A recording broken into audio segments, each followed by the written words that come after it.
Well, forgive me for being out of breath, but I haven't done a lot of serious hiking lately, and this first one here is straight uphill. Now, it's only 250 meters off the road, but it is, like I said, straight uphill, so it's going to take me a little bit to get there. And just over my shoulder there, that's Moose Mountain in the background. The rain has passed for now, and so we're going to see if we can get some hiking in.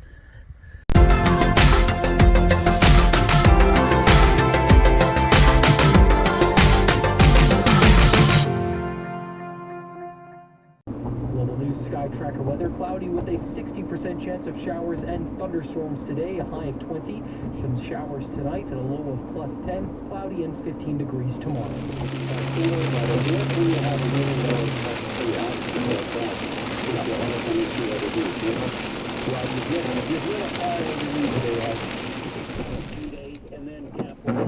That is often a really significant chart pattern given, all the reasons.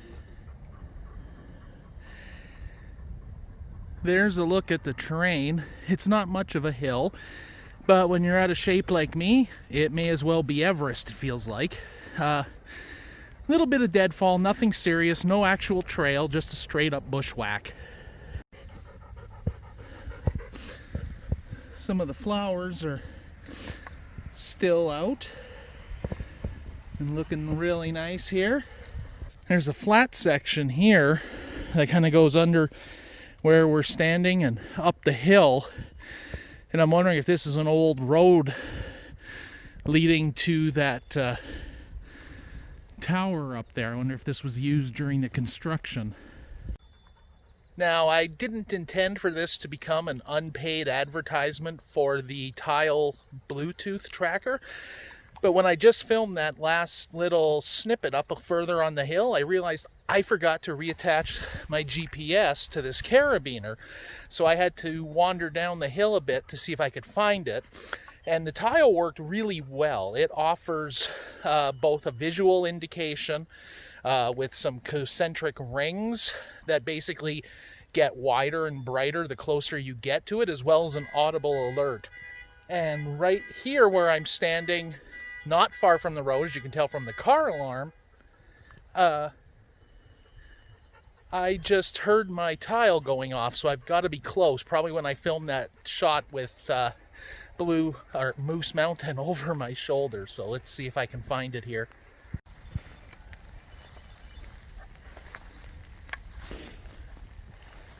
I just heard it here somewhere. It seems, oh, and there it is.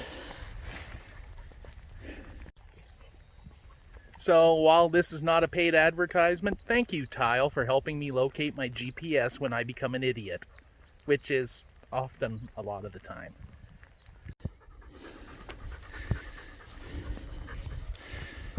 Destination's just over there. I gotta wonder if it's that very prominent spruce tree kind of at the top of the hill there. Definitely pointing at this tree, so we'll see what we can find. Now at this point, I haven't even looked at the cache description enough to know what size I'm hunting for here. So having now checked the cache description, it says it is a small, and the attribute is set for available in winter, which around here typically means it's not on the ground. So I'm going to focus my search up in the branches.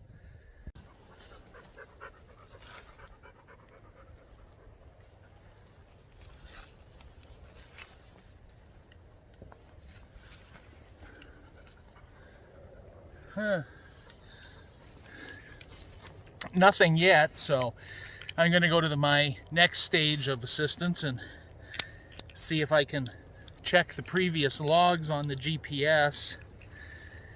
And yes, I have to take my glasses off for reading despite it being, or these being bifocals. It was last logged on April the 27th, so less than about, say 6 weeks ago. Prior to that, it was found in October of 2019. Somebody makes a comment that there were accurate coordinates. So that's good. Somebody else mentions it's a quick find. So there really Really shouldn't be much of a trick to it. My coordinates are putting me back behind me, so I'm going to see. I must be out maybe on one of these outlying branches.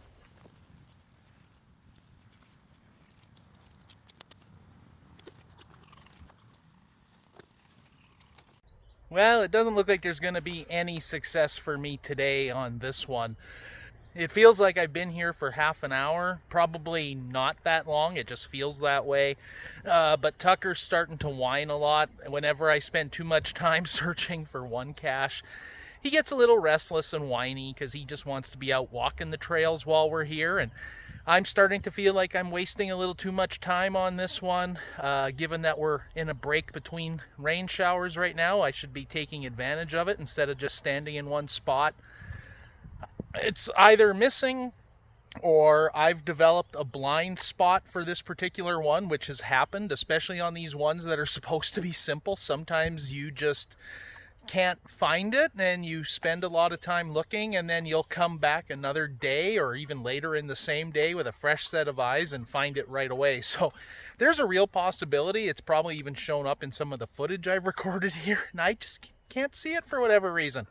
So on to the next one. It's moments like this I always remember the words of Vin Scully when he and Joe Garagiola were broadcasting the 1986 World Series, and after the Mets won, he said, "And the New York Mets, having climbed that mountain, should certainly enjoy the view." While certainly this little hill does not qualify as a mountain, never forget to stop and enjoy the view.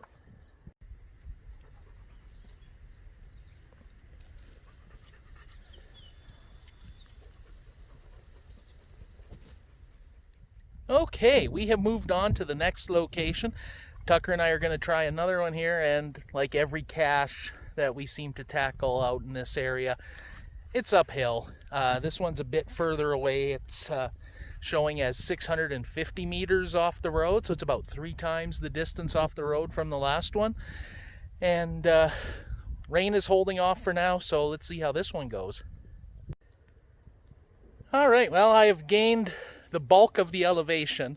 In the cache description, it does say that you gain most of the elevation in the very early parts of this hike, so that's good. I can see the top of the ridge here. It's probably going to undulate a little bit up and down all the way to the cache, but the bulk of the elevation is done. As you can hear, I'm still puffing pretty good. As I mentioned, not in the greatest of shape. I used to be, I wouldn't say hardcore hiker, but I did a lot of hiking, kind of probably peaking around 2009, which was probably the best physical condition I'd ever been in. And even then, I was still an overweight individual. I think I've probably been classified as overweight ever since I was about a fetus. Regardless, it's not about how fast you do it. It's about getting out there and doing it. And we're going to carry on and keep doing this one. There's no trail. It's purely route finding along the ridgetop until we get to the cache location. Despite there not being a trail, so far most of the deadfall we're encountering is pretty minor and easy to navigate over or around. I don't have the gimbal with me today, so I'm trying not to record too much footage while walking because I know it tends to be bouncy.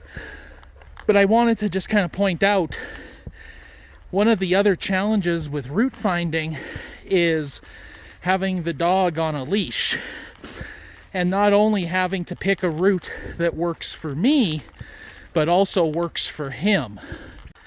And while I'm sure I could let the dog off leash and get away with it out here, there's a number of reasons why I'm not. Primarily, of course, is we are in bear territory, and I don't want the dog running off and bringing a bear back with him. Second of all is Tucker's an older dog. He's almost 11, or he'll be 11 this year. And I know when he gets out in the woods, he starts to think he's a puppy again, and he starts to run. And with all this deadfall, I don't want him running and jumping over something and twisting a leg, which he has done in the past on these hikes. And I got enough trouble carrying my own weight around these hills. I certainly don't want to have to be carrying a dog as well.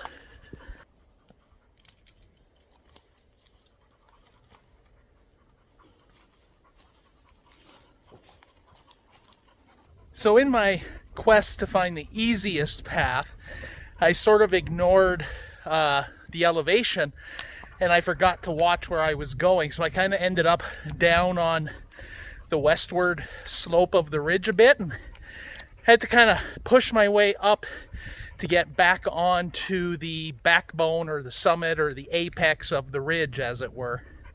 And it may not be easy to see, but you can see I am up on the top. That's looking down the east side, and there's Tucker getting restless. There's a faint, sort of defined game trail along the summit, and then there's the west side of the ridge that I just came up. So moving on, GPS, probably can't see that because of the reflection, says I have about 200 meters to go.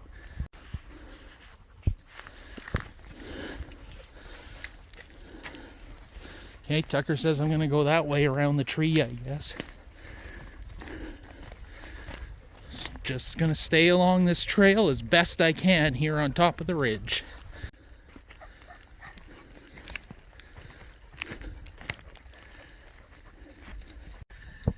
So, about 100 meters to go from the cache. This is as good a time as any to mention this cache is hidden by Peter Goodman, who geocaches under the name BV Pete. And he is probably my favorite cache hider of all time. He's hidden some of the best hiking caches around. They're not always like super difficult hikes, but they always take you to interesting places. And a lot of times he'll take you on cache hunts like this that are on these unnamed or untrailed ridges and places. So you really get to see a lot of the woods and things that you normally would not see otherwise. So huge shout out to Peter. I already know I'm going to love this cache, and I haven't even found it yet. Just to prove that's Tucker, not me, panting like that. 20 meters just down over here, I think. Let's see what we can find. There's some wood piled up at the base of this tree. That looks suspicious, but let's see if there's something. Tucker's leash is caught. Oh yeah, I see something over on that far side there. I'm going to violate best practices and let Tucker off the leash here for a second, just so I can get in and find the cache without having to try and deal with his leash getting tangled in everything. Let's take a look. Oh yeah, see? What did I tell you about BV Pete's caches?